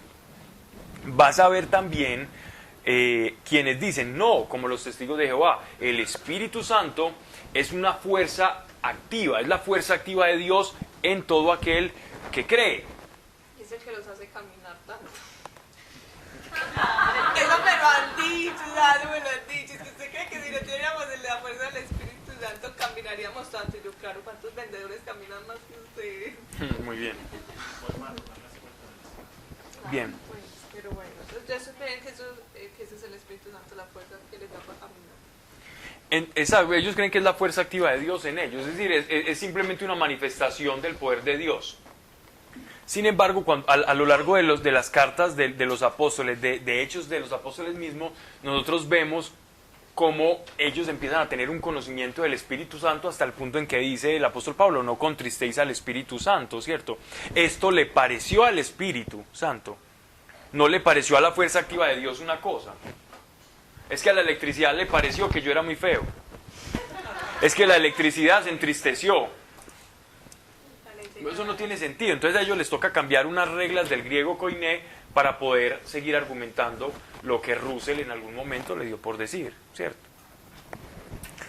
Entonces, eso es delicado por ese asunto. Pero bueno, no nos detengamos allí, que más adelante pues seguiremos hablando de esto. Entonces la promesa que ellos necesitaban recibir era el bautizo en fuego. Recuerden que para que hubiese bautizo en fuego tendría que haber también bautizo en agua. El bautizo en agua es nada más y nada... Bueno, primero vamos a definir qué es bautizo. Bautizar significa la inmersión total. Significa cambiar de forma, significa cambiar de color, significa teñirme de o cambiar de forma. Es una inmersión total en algo, es una transformación.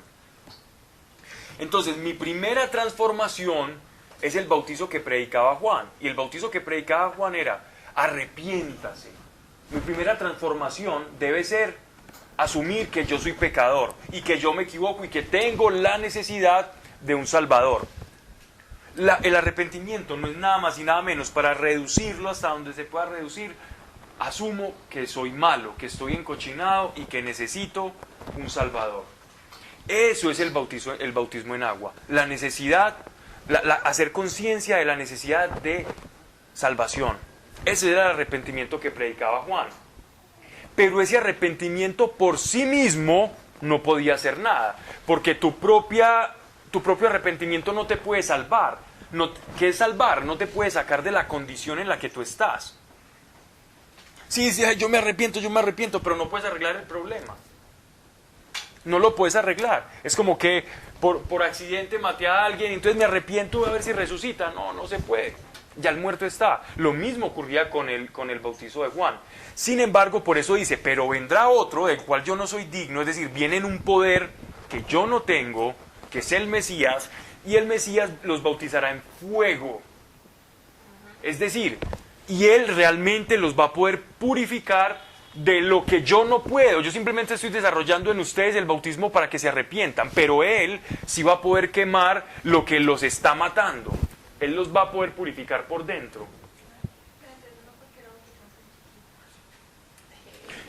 Los bautizos de bebés se comenzaron a dar ya cuando el cristianismo se empezó a extender tanto que comenzaban a nacer ya niños en familias ya muy cristianas. Bisabuelo cristiano, abuelo cristiano, papá cristiano, hijo cristiano.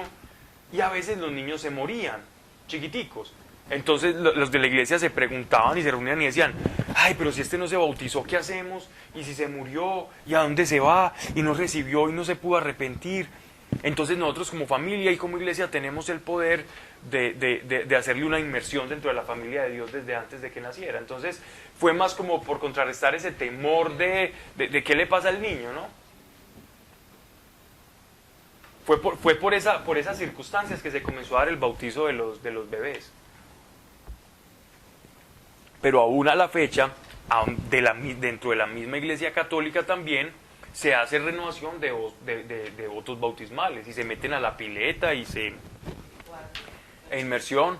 No, no en todas, sino sí. Sí, no, tú hablas y vas, por ejemplo, con los catecúmenos, los neocatecúmenos, y ellos hacen renovación de votos, de Pentecostés, todo. Sí, porque yo digo, pues si eso lo hacía, de pronto no se iba a morir, grande le iban a decir usted que se bautizaba. Claro. Es eso lo que estamos hablando. Pero ahí hay inmersión, pues. No, ¿cierto que no, Pablo? Sí. La confirmación Sí. es recibir. Sí, es parte de lo que estás diciendo vos y parte de lo que está diciendo Santiago, la confirmación. Porque la confirmación es precisamente confirmar lo que yo recibí en el bautismo. Eso es lo que es la confirmación. Sin embargo, lo que pasa es que ahí se dan dos casos, porque en la confirmación también tenés una recepción de los dones del Espíritu, ¿no? Con el cisma, el crisma, el aceite, el óleo con el cual unge el obispo, ¿ya? Entonces ahí puedes recibir, ya te hablan de los 7 dones del Espíritu Santo, también te hablan de los carismata, de todas las cosas que puedes recibir del Espíritu Santo. ¿Cierto? Porque, Pablo, entonces uno puede orar por una persona para que sea bautizada en el Espíritu Santo.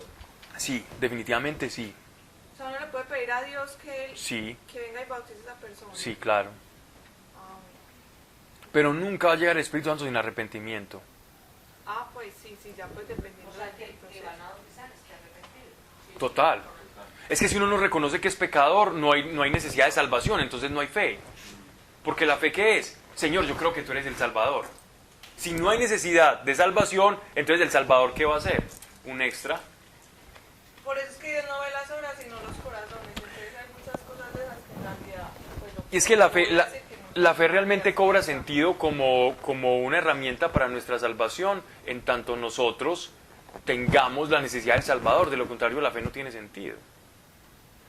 Yo soy tan bueno, pero Señor, sálvame y úngeme. No tiene sentido. No, si eres tan bueno, pues sálvate. ¿Cierto? Claro. Y eso le pasaba a los que no pudieron escuchar a Jesús.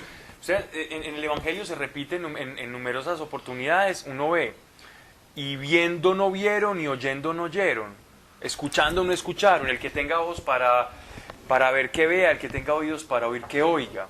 Esa expresión era una expresión para decir, los que se arrepintieron con Juan, porque miren que Juan predicó antes que Jesucristo, Juan abrió los corazones para el arrepentimiento.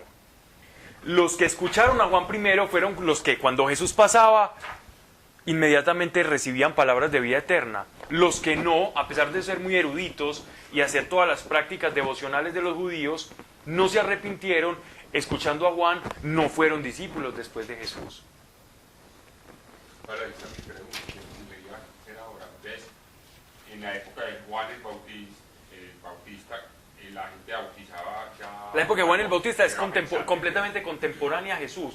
Solo que Juan el Bautista empezó a predicar antes que Jesús. Pero los dos eran se llevaban unos meses nomás. No, la gente era Adulta, toda adulta. Claro, Y en su mayoría hombres. igual como Jesús se bautizó grande. Jesús se bautizó a los 30 años.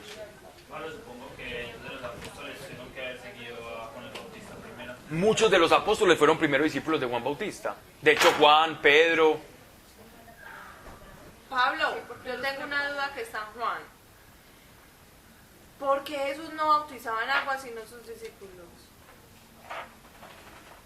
Porque Jesús iba a bautizar en fuego. Porque dice Juan, Pablo estaba bautizando Juan estaba bautizando en agua y después dice que Jesús se fue para otro Lo que pasa es que el bautizo de Juan es un bautizo de arrepentimiento. Entendamos la concepción bautizar, el bautismo de Juan. Pero es que, ya después Jesús se fue para otro río a bautizar también en agua. Pero él no bautizaba en agua sino en sus discípulos. Esto está en Juan 3, ve Juan 4. Pero ¿Qué ¿por pasa? los ponía a ellos y él no? Pues igual estaban todavía bautizando en agua, güey. No, ¿listo qué? No, la pregunta es válida. Sí, no, porque iba a bautizar en el Espíritu. Claro, es que Jesús es el sumo sacerdote. Jesús podía, el Mesías tenía autoridad sobre todo los sacramentos, sobre el sacrificio, él era el Logos. Entendamos que Jesús, es decir, Jesús era Dios mismo hablándote. Él le dijo ¿por qué le dijo al que estaba crucificado? Era lo que decían que a veces porque perdonan los pecados. Él dice, ¿quién tiene autoridad? El único que tiene autoridad para perdonar. Sí, recuerde. Para los judíos, sí. No nos vamos muy lejos y vamos al pasaje del paralítico que pasaron por la casa de la suegra de Pedro allá, que estaban allí, se les metieron y le tumbaron toda la tejita. Y llegó el paralítico, entonces todos se miraron cuando le dijo, tus pecados te son perdonados. Y le dicen, oiga, ¿y este quién es? ¿Quién es este para decir que puede, en el Evangelio de Lucas, para perdonar pecados? Y ellos saben que el perdonar pecados es una potestad única y exclusiva de Elohim, de Dios, del Dios de los ejércitos, de Adonai, del Shaddai, del Altísimo, de todo. Del Dios de Israel. El hecho de que una persona, por más profeta y más rabino, se atribuyera el hecho de perdonar pecados, usted solo puede perdonar pecados, y los judíos lo sabían, cuando usted no los comete. Cuando usted no los comete, porque es que la santidad es la que te da la autoridad. Yo no puedo perdonar de lo mismo que yo hago. No puedo. Es diferente. Ya por el Espíritu Santo, ¿cierto, Pablo? Porque sé que iba a suscitar esa pregunta, pero es que yo, como sabía, me perdía el hilo. Ya te voy a explicar.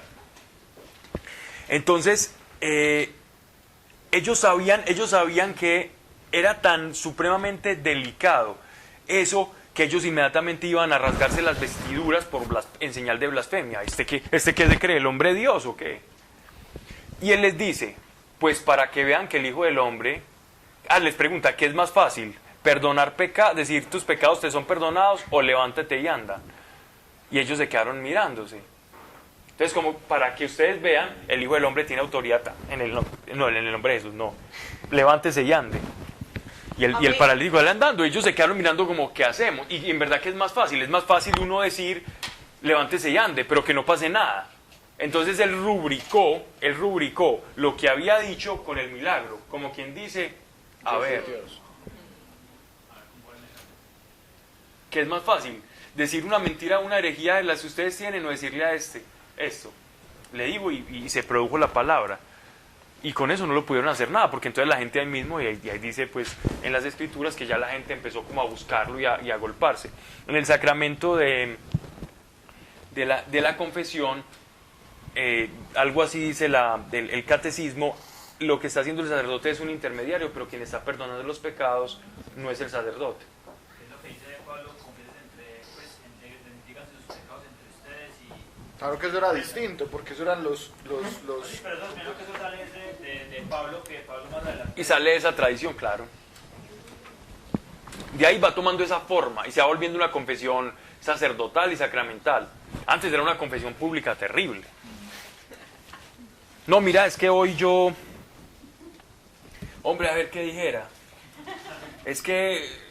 Y la persona que no le contestaste, que le dijiste, hey, no me pases, es que decirle que yo no estoy. Y ahí, es que hoy te dije que no estabas.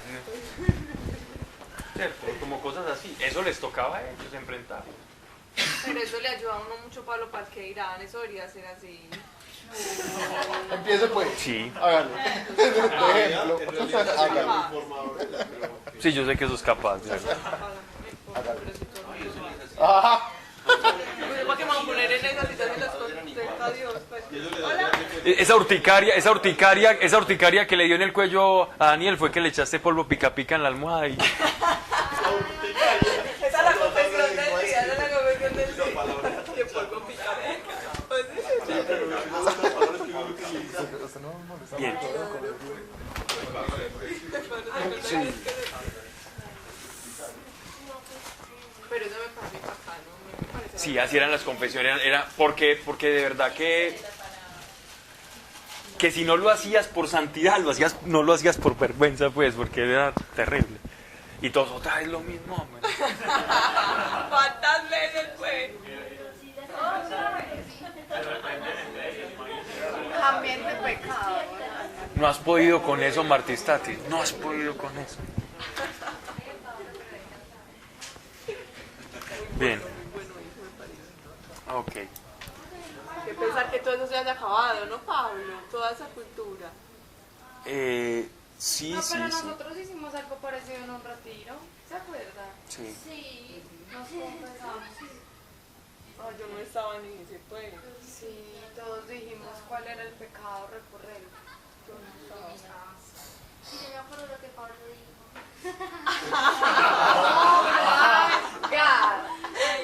Yo no, Pablo, yo no, gracias a Dios no me acuerdo. Bueno, sigamos pensando. Y mira, lo iba a decir. No.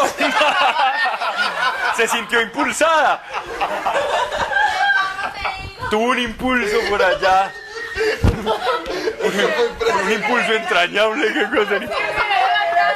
Y lo anotó y todo.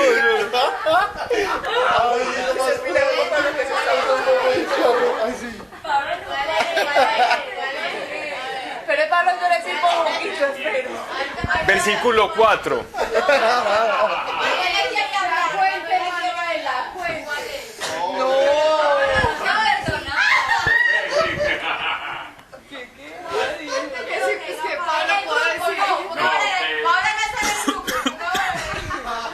Ya, abuelito. ¿Qué será que tiene esto que me está ahogando?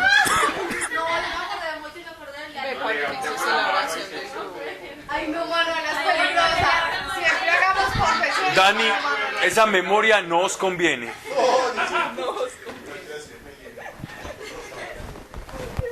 ¿Alguien quiere tomar algo?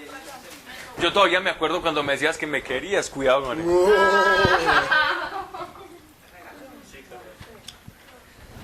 Yo todavía lo quiero mucho, Pablo.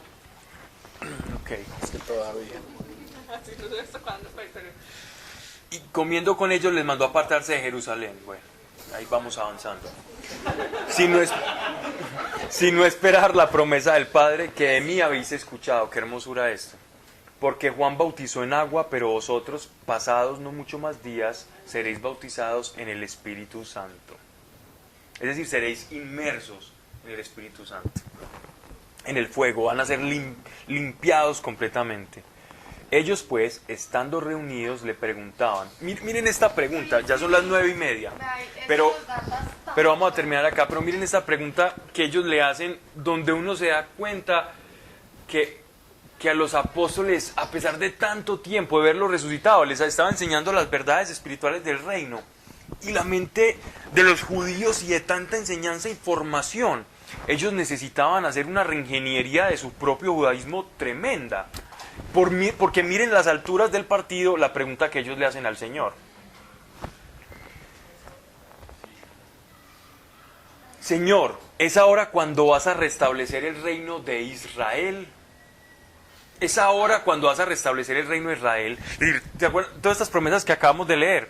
Y desde Sión bajará el poder y entonces vendrán todas las naciones, que es por eso de que tenía que ser en Jerusalén. Ellos estaban interpretando. ¿Qué creían ellos? Señor, entonces ahora sí, cuando venga la promesa del Espíritu Santo, entonces ahora sí va a caer fuego del cielo, entonces nosotros vamos a meter a los enemigos. Exactamente, ya no, todas las naciones van a volver y van a venir y tú vas a estar en el santuario a la derecha del Padre y vamos a conocer al Padre. Ellos pensaron, todos los enemigos de Israel van a caer. Pero lo mejor es la respuesta.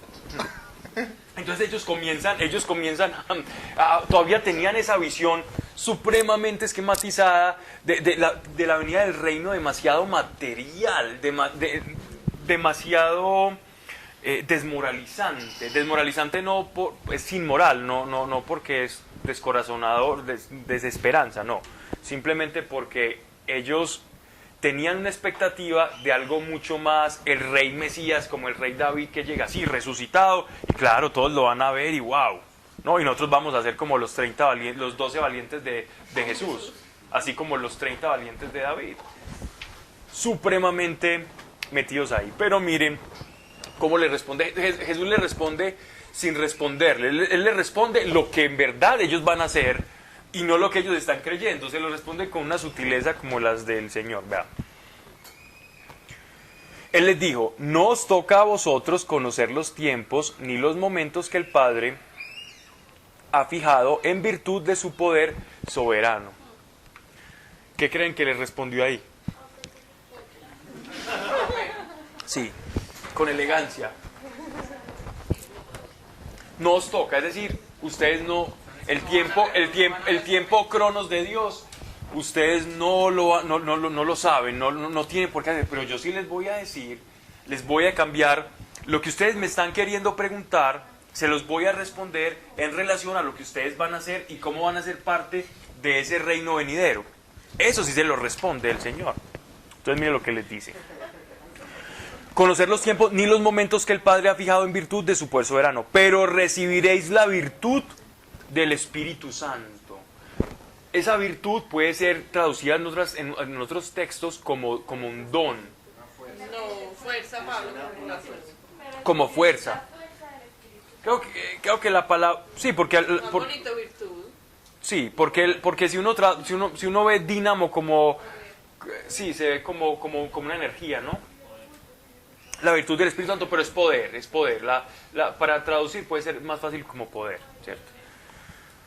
Que descenderá sobre vosotros y seréis mis testigos en Jerusalén, en toda la Judea, en Samaria y hasta los extremos de la tierra.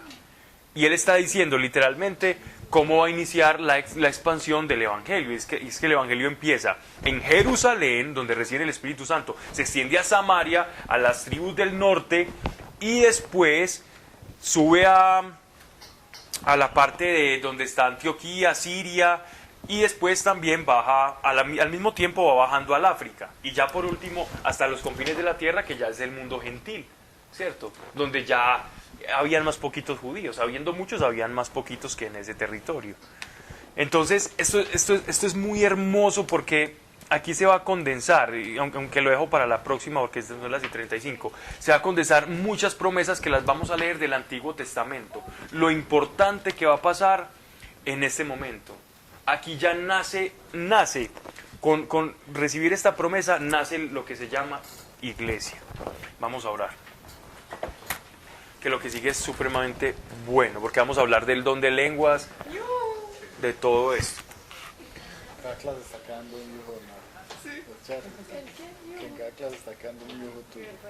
Es que vergüenza. Bien.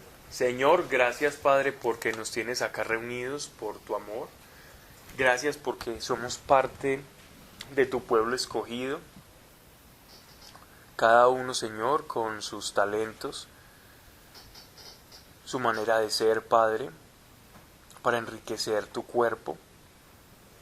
Señor, que la gracia, el don de tu Espíritu esté con nosotros, Señor, descienda sobre nosotros, nos toque, nos llene, que tengamos un bautizo, Padre,